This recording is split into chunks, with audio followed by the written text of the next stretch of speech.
In today's video, I'm going to teach you how to create an invoice on HoneyBook. To get started, log into your HoneyBook account and head to the project where you want to create the invoice. This is important because invoices in HoneyBook are tied to specific projects, which helps keep your client communication, services, and payment details organized in one place. Once you're inside the correct project, click Create File. From there, select Invoice. HoneyBook will then give you a few ways to begin.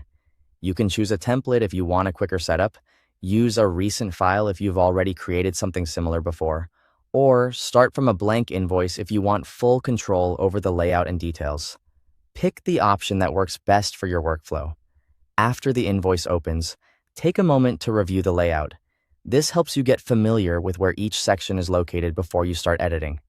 Next, check the Bill to section and verify that the client information is correct. It's always a good idea to confirm this before sending anything out, so the invoice reaches the right person and contains accurate billing details. Now review the automatically generated invoice number. HoneyBook usually creates this for you, which can make record keeping much easier. After that, set the invoice due date. Be clear and intentional here, since the due date tells your client when payment is expected and helps avoid confusion later.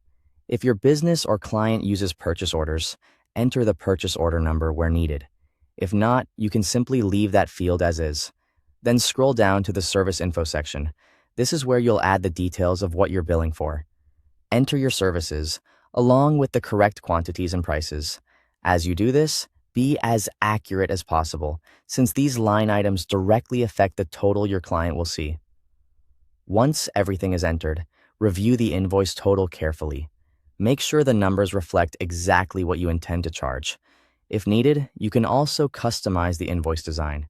This is a useful step if you want the invoice to better match your brand or look more polished before sending it out. Before saving, click Preview to review the invoice from your client's perspective. This final check is helpful for catching formatting issues, missing details, or anything that doesn't look quite right. When you're satisfied with everything, save the invoice. That's it. You've successfully created an invoice on HoneyBook. Thanks for watching.